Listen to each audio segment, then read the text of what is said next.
No no no no, आप परेशान मत होइए साहब, आप परेशान मत होइए। नहीं, आप परेशान मत होइए, आपको शेरवानी पहनने की भी जरूरत नहीं है। आपको पहनने की भी जरूरत नहीं है। सिर्फ आप एक ही काम करो। मैं इनको एक ही बात बोलूंगा सर हिंदुत्व के चैंपियंस है। अगर मैं तो शेरवानी पहनने में फख्र महसूस करता हूं। माथे पे तिलक लगा के आ जाओ सर, बहुत टाइम देते, लगा के आ जाओ। शेरवानी मत पहनो। शेरवानी पहने तो क्या बोलेंगे, एमआईएम की बी टीम बोलेंगे आपको। तुम ये पहनोगे, तुम ये खाओगे, तुम यहां जाओगे, तुम इतना बोलोगे, तुम ये करोगे, वो करोगे। ये खास तौर पर भारतीय जनता पार्टी की नीति रीति बन गई है। और ये कहते हैं जो ये कह रहे हैं वही कर दिया तो आप यकीन मानिए राष्ट्रवादी कहलाएंगे। लेकिन ये करना बड़ा भारी पड़ गया सदन के अंदर। जी हां, ओवैसी ने ऐसी लताड़ा लगाई बीजेपी के सदस्य को कि हालत खराब हो गई। जो आज उन्होंने कहा उसे जरा गौर से सुनिएगा। वो उधर उछल उछल कर पहनावे से लेकर तमाम चीजों की बात कर रहे थे। ओवैसी ने अपने भाषण की शुरुआत की और इस दौरान शेरवानी और तिलक को लेकर जो कहा उसके बाद तो बीजेपी में सन्नाटा सा पसर गया। क्या हुआ सदन में उसकी तो तस्वीर दिखाऊंगा ही दिखाऊंगा। माकूल जवाब के साथ साथ आज आपको यह भी दिखाता हूं। नरेंद्र मोदी साहब भगवान बुद्ध को याद कर रहे थे, बुद्ध स्तूप की बात कर रहे थे, शांति की बात कर रहे थे, अहिंसा की बात कर रहे थे। जिस वक्त वो ये सब कर रहे थे ठीक उसी वक्त बुद्ध स्तूप पर क्या हो रहा था जानते हैं? एक व्यक्ति जो मुसलमान नहीं है, उसके नाम के आखिर में राम आता है, उसे पीट पीट कर मार डाला गया। जी हां, जी हां, आज आपको यह भी दिखाऊंगा। बात बात पर कहा जाता है कि शांति, ये मैं बार बार कहता हूं, धर्म कोई भी हो, कभी उसने हिंसा को प्रेरित नहीं किया होगा किसी को कि हिंसा करो। बस ये देखना होता है उस धर्म की आड़ में कितने उत्पाती बैठे हैं और उत्पातियों को समर्थन भी उसी धर्म की आड़ में कौन कौन कर रहा है। जो उनका अपना धार्मिक स्थल है वहां पर कहीं उत्पातियों का कब्जा तो नहीं हो गया, वरना ऐसी ही तस्वीरें निकलती है। वरना भगवान तो हर जगह है, खुदा हर जगह है, अल्लाह हर जगह है ना। तभी तो आपको एक खूबसूरत तस्वीर भी दिखाऊंगा और दिखाऊंगा असम के मुख्यमंत्री की तरफ से, सरकार की तरफ से पत्रकारों को महंगे फोन खरीद कर दिए गए थे चुनाव से ठीक पहले, 3 महीने पहले। उनमें से 2 पत्रकारों ने अपने जमीर का हवाला देकर फौरन पहली फुर्सत में वो तोहफा लौटा दिया है। नमस्कार, मैं हूं प्रज्वल गौतम और आप देख रहे हैं the live TV. The live TV, सच सबसे आगे। सबसे पहले शुरुआत इस खबर के साथ करूंगा। जरा सुनिए क्या कह रहे हैं ओवैसी, जरा सुन लीजिए। तमाम तरह के बयान भाषण आपने सुन लिए होंगे, लेकिन जरा ये वाला सुनिए, बड़ा बहुत ज्यादा दिलचस्प है। बयान क्या दे रहे हैं सुनिए। नो नो नो नो, आप परेशान मत होइए साहब, आप परेशान मत होइए। नहीं, आप परेशान मत होइए, आपको शेरवानी पहनने की भी जरूरत नहीं है। आपको पहनने की भी जरूरत नहीं है। सिर्फ आप एक ही काम करो। मैं इनको एक ही बात बोलूंगा सर हिंदुत्व के चैंपियंस है। अगर मैं तो शेरवानी पहनने में फख्र महसूस करता हूं। माथे पे तिलक लगा के आ जाओ सर, बहुत टाइम देते, लगा के आ जाओ। शेरवानी मत पहनो। शेरवानी पहने तो क्या बोलेंगे, एमआईएम की बी टीम बोलेंगे आपको। वो मत पहनो। हमारे को बोलते हैं बी टीम बोल के, अब उसके बाद बोलेंगे हाँ ये तेलंगाना बीजेपी एमआईएम की बी टीम है बोलेंगे। सर आप जरा ठहरो sir, if I sir kindly give me some time sir, I am not wasting time sir. तो अकबर उद्दीन ओवैसी, इनका एक बयान बड़ा चर्चा में रहा था, दिया गया था, बहुत पुराना। उस बयान का मैं भी समर्थन नहीं करता और उस बयान का आज तक असदुद्दीन ओवैसी ने भी समर्थन नहीं किया।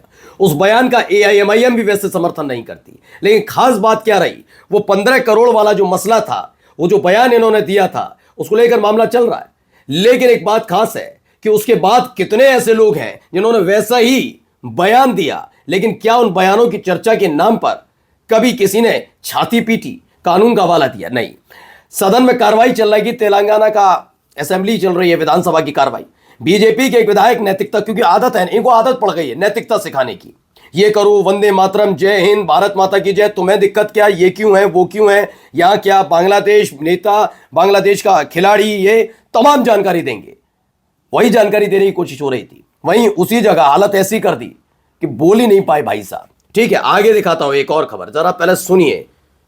ज्ञान दिया जा रहा है, ज्ञान अहिंसा पर, ज्ञान बुद्ध स्तूप पर, ज्ञान भगवान बुद्ध पर, जरा सुनिए। अटूट रिश्ता है ना इनका। साथियों, मैं खुद को बहुत भाग्यशाली समझता हूं क्योंकि भगवान बुद्ध का मेरे जीवन में बहुत ही गहरा स्थान रहा है। मेरा जन्म जिस वडनगर में हुआ वो बौद्ध शिक्षा का बहुत बड़ा केंद्र था। जिस भूमि पर भगवान बुद्ध ने अपने प्रथम उपदेश दिए, वो सारनाथ आज मेरी कर्म भूमि है। वो सारनाथ मेरी कर्म भूमि है।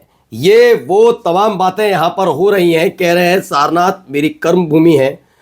और जरा बात कर ली जाए वैशाली की भी, क्योंकि देखिए मैंने ये क्यों दिखाया, आप कहेंगे अचानक से एक खबर क्यों।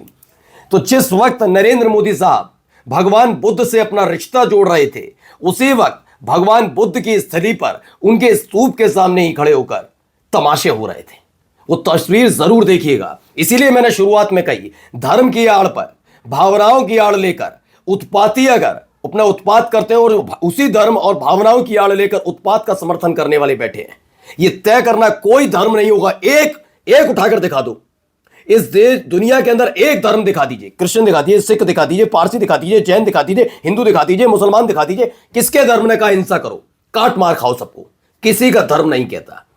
जब ये कट्टरता की पागलपन चढ़ता है ना, तब आदमी पागल हो जाता है, और उसका समर्थन करने वाले भी। जिस वक्त नरेंद्र मोदी साहब ये बयान दे रहे थे ना, उसी वक्त हाल ही में प्रचंड बहुमत की सरकार बनाने पर इतराने वाली बीजेपी के उसी राज्य में एक मुसलमान को नहीं, राम नाम के व्यक्ति को पीट पीट कर मार डाला गया। जरा एक खबर देखिए, ये देखिए, ये तस्वीर निकली है, ये देखिए, कहां की ये भी बताऊंगा। देखिए स्तूप है, आप देख रहा होगा, आपको घसीट के उसको लाया जा रहा है। ये देखिए घसीट कर लाए, पुलिस वाले भी वहां मौजूद है, रोक नहीं पा रहे, भीड़ इतनी है।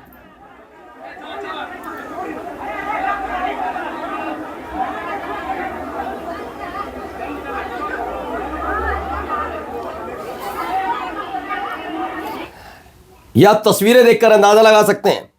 अब हुआ क्या है जरा मैं बता देता हूं। 1 जनवरी को पिकनिक के दौरान, पिकनिक मनाया जा रहा था वैशाली गढ़ पर, बिहार के विभिन्न जिलों से लोग पहुंचे थे। इसी दौरान मामूली बात को लेकर भीड़ ने एक युवक को बेरहमी से पीट दिया, जिससे उसकी मौत हो गई। पिटाई का लाइव वीडियो भी सामने आ रहा है। उसका नाम लाल बहादुर राम बताया जा रहा है, जिसे पीट पीट कर मारा गया। मुसलमान नहीं है, रहमान नहीं है, लाल बहादुर राम है।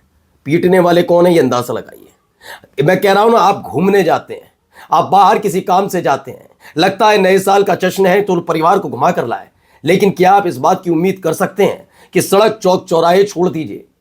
भगवान बुद्ध जिन्होंने शांति और अहिंसा का उपदेश दिया, क्या उनकी स्थली पर भी उत्पातियों का झुंड इस तरीके से हावी हो गया? और नरेंद्र मोदी साहब ठीक उसी वक्त बयान दे रहे होते हैं, अटूट रिश्ता है मेरा। जाकर देख लीजिए वैशाली में अटूट रिश्ता कैसा है। आइए अगली खबर देखिए। मैंने कहा ना, जरूरी नहीं है कि आपको मंदिर में ही, आपको मस्जिद में ही, आपको कहीं किसी जो धार्मिक स्थल है वहीं पर मिले। अगर आप खुदा ईश्वर भगवान को ढूंढेंगे, ऊपर वाले को ढूंढेंगे, तो कहीं भी मिल सकता है। जरा तस्वीर देख ले, खूबसूरत तस्वीर है, जरा ये तस्वीर देखिए। भारी बर्फबारी हो रही है। यहां क्या हो रहा है मैं बताऊंगा अभी आपको। भारी बर्फबारी, जैकेट्स वगैरह पहने हुए हैं लोग, और क्या कर रहे हैं अभी आप तस्वीर देखते ही, वीडियो देखते ही समझ जाएंगे। देखिए अब आप समझ गए होंगे, जब ये झुके तो झुकने का मतलब क्या, और उसके बाद जिस तरीके से हाथ ऊपर हवा में है दुआओं के लिए, तो क्यों, कौन सा धर्म के लोग हो सकते हैं? जी हां, ये नमाज अता की जा रही है। खबर कहां से निकली है? रूस की बर्फीली जमीन पर कल जुमे की नमाज में अकीदत इस कदर उमड़ी कि आसमान से गिरती बर्फ भी गवाह बन गई। ठंडी हवाएं, जमती जमीन और बर्फ की बौछारें, मगर सजदे ऐसे थे कि सर्दी भी इबादत के आगे झुक गई। मैंने कहा ना, जरूरत नहीं है। मैं ये नहीं कह रहा कि ये बहुत अच्छे, वो बहुत बुरे, नहीं। धर्म होता है। धर्म को कट्टरता की तरफ लेकर जाओगे तो उत्पाती पैदा होंगे। कोई किसी का धर्म, किसी की धार्मिक पुस्तक कभी यह नहीं सिखाती, कोई धार्मिक स्थल नहीं सिखाता कि आप हिंसा करिए, उत्पाती बनिए। लेकिन उत्पातियों को जन्म देने वाले और उत्पाती दोनों यही चाहते हैं कि धर्म की आड़ में वो बचे रहें, वरना भगवान ढूंढना है तो कहीं भी मिल जाएंगे। ठीक है ना? आइए जाते जाते एक खबर और दिखाओ, पॉलिटिक्स की खबर है। असम में चुनाव से 3 महीने पहले 2000 पत्रकारों को स्मार्टफोन बांटेगा। ये भी आप ही को याद होगा, जैसे बिहार में चुनाव जीता गया, चुनाव के बीच में, चुनाव से पहले ऐलान किया और चुनाव के बीच में बिहार की महिलाओं के खाते में 10-10 हजार रुपए डाले गए, और उसके बाद अब वही महिलाएं कोस रही हैं, वो बात अलग है। ऐसा ही कुछ असम में किया जाना है। 8-8 हजार रुपए महिलाओं के खाते में डाले जाएंगे। वो फॉर्मूला यहां चला, वहां पास हुआ, तो उन्होंने कहा असम में भी कर दो, क्योंकि हालत तो इनकी खराब है, काम वाम तो किया नहीं इन्होंने कुछ। ऐसा ही इन्होंने 2000 पत्रकारों को स्मार्टफोन बांटे थे, लेकिन कुछ पत्रकारों का ईमान जिंदा था, जैसे भी हाल ही में हमने देखा ना कैलाश विजयवर्गीय के बज्जोबानी घंटा घंटा कर रहे थे, जवाब मिला था ना एक ईमान वाले पत्रकार से, वैसा ही दोनों ने वापस कर दिए। दो पत्रकारों ने लिया और वापस कर दिया कि आप अपना स्मार्टफोन अपने पास रखिए, हमें नहीं चाहिए। नमस्कार।